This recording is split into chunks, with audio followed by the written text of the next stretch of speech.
Hi VC, back again for another album of the week. Album this week is Never Mind the Bollocks, here's the Sex Pistols. Let me just press play. Actually what you're listening to in the background is the demos of a CD version, and it does the Spunk and Chris Spedding demos. Personally I actually prefer the demos to the actual album. I think they've just got sort of a rawer quality to them. I think sort of some of them have just sort of the layered guitars and things on the actual album, you know, just not sort of my taste. I still think it's an excellent album, don't get me wrong, but I prefer the demos personally. I'm just going to talk a little bit about the Sex Pistols and show you some stuff that I've got. This album, as you can see, is the 30th anniversary edition, and when you got the original album you would have got a one-sided single of Submission, which wasn't on the album, like that. It's one-sided, there's nothing on the back. And also you'd have got a poster, which is they've sort of replicated in this anniversary edition, which I hope that fits in. So that's a really nice. I did have sort of an album back in the day, but like a lot of my stuff, I got rid of stuff over the years. I had probably 5 Sex Pistols albums. I know they only did one officially, plus bootlegs. This is basically the only one I have now, so it's really nice. Also around the same time of their 30th anniversary they re-released all their singles. So you've got Anarchy in the UK, which is just in a plain black sleeve with nothing on it. When you get that, there you go. And it's on nice heavyweight vinyl. Anarchy in the UK, God Save the Queen on Virgin. What's quite interesting to see that it's the old Virgin label with God Save the Queen that side. And then as you move into Pretty Vacant, which is that one. The wrong one way up there. And then they've changed to the sort of later Virgin label. And then of course you've got Holidays in the Sun as well. I'll just show you that one. And Satellite on that side. So yeah, that's basically my vinyl collection for the Sex Pistols. That was officially everything they released when they were with Johnny Rotten, basically. I know there's other stuff that have come out sort of since, but that's sort of the good stuff, if you like. I first got into the Sex Pistols when I was about 11 years old. I had a friend who came into school and he brought in a book, his older brother's book about the Sex Pistols, and I was never allowed to borrow it, but I can remember the front cover still, and it was a Sex Pistols standing against the wall, and it was when Sid Vicious was in the lineup, and he had a plaster across his nose and his leather jacket on. I think Johnny Rotten was dressed up in sort of like a blue sort of Teddy Boys coat type thing, and his hair was all quiffed up, and he had like a roughly sort of lacy shirt. And as an 11-year-old who only listened to sort of top 40 radio, just thought, what the fuck is that, basically. Like I say, I was never allowed to borrow the book because it was the friend's big brothers, and he probably wouldn't even allow to bring it to school, but I actually went out and bought my own copy, which unfortunately doesn't have the same cover, which is this, which is the Inside Story Sex Pistols. It's by Fred and Judy Vermorel, and I mean, for an 11-year-old it's not, you know, there's loads of information, there's lots of interviews, there's very sort of few photos, which is probably what you'd have been more interested in. But I went out and bought this book, and let me just double check. Yeah, this was published in 1981, so I would have been sort of 11 basically when this came out, and that's still my copy from when I was 11 years old, so that makes this book very old. and you can see it's all sort of creased and dog-eared and torn and everything, but that was my introduction to the Sex Pistols. From there I went out and bought the album, that, and I can remember coming home and my dad asking me, what have you bought, showing him that and being told, oh, you only bought that because it says bollocks on the cover. So that's sort of where my sort of getting into punk and things started, and that's really where my music, probably getting more into music started, and different music.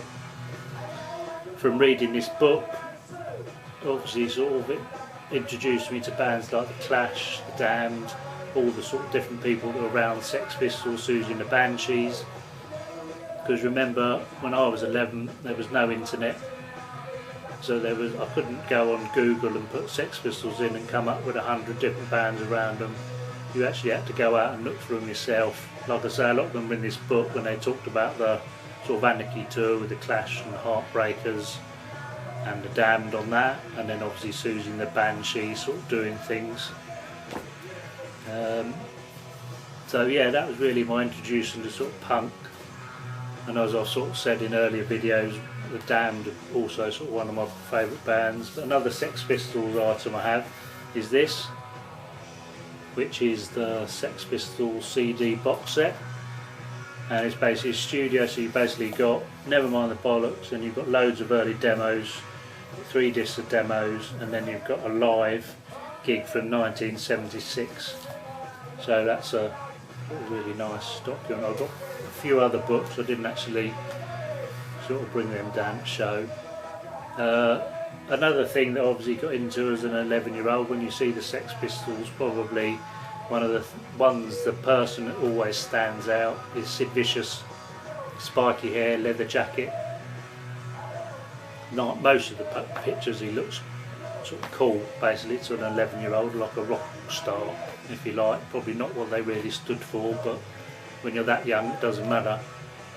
And it's only later that you realise actually it was Johnny Rotten or John Lydon who was the sort of main creative force behind them, but that's another story. But yeah, I really got into sort of Sid Vicious at a young age, and then sort of when the Sid and Nancy film came out when I was sort of 16 I think, and then I got a book. Actually bought the book of it, here it is, my original copy, and again as you can see all completely battered and torn from the amount of times I've used it. So yeah, big influence on me, Sex Pistols. As you can probably see with the background of the video, we're in a different room today. I'm downstairs, my kids are upstairs asleep, the wife's out so I can do the video. So I just want to show you my setup down here and some more bits, and then I'll leave you to get back to watching other videos. So let's start. This is my setup here. This is a Technics SL BD22D turntable. It's got your speed there, your pitch adjuster, your cueing, arm up and down, and then a stop button. This, I'll show you that in a minute, what that is. I'll explain that in a minute.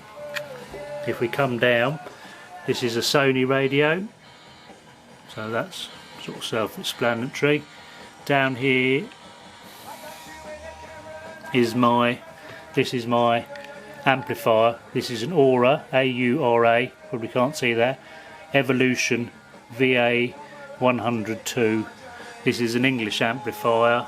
It's basically very basic, on-off switch, headphone socket. This if you're changing phone now, CD, tuner, line 1, line 2, tape button and volume. That's my DVD player.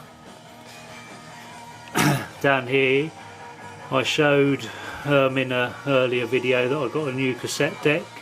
Now there it is, all plugged in and working. And then down here, this monster is my CD player, and this is a Pioneer file type compact disc player, PDF-1009, and that actually holds 300 CDs, and then you've got one slot so you can put things all in and out where you want. So as you can imagine, it's very complicated, which is what this is up here. This is a list of all the CDs that are in there. So that's one side, and there's another. So that's all the CDs that I've got in there, and all the cases are then hidden away. It was partly bought for sort of storage problems. So if we come over here, I can come back far enough there, and you can see my 2 CD bookshelves. Now this is what I started with when I was collecting. When I moved into this house, I basically had that one full and that one half full, and then they hold 500 each. That's 1,000 CDs roughly there. As you can see, box sets at the top, and then that is my picture of The Damned single Love Song. They did 4 separate covers. Let's see if we can get a bit closer. There you go. They did 4 separate covers, and I had them framed, as you can see. So that's my setup. It's all my CDs. I showed you my records in my last one. Like I said, I got rid of a lot of records when I started collecting CDs. And now I'm going back. I only got my record room about 2 or 3 months ago now, so I'm going back to sort of getting vinyl. I'm sort of slowly getting rid of a few CDs as I get them on vinyl, because unfortunately I don't have space for everything. So anyway, until next time, don't forget, comment, like, subscribe. Bye.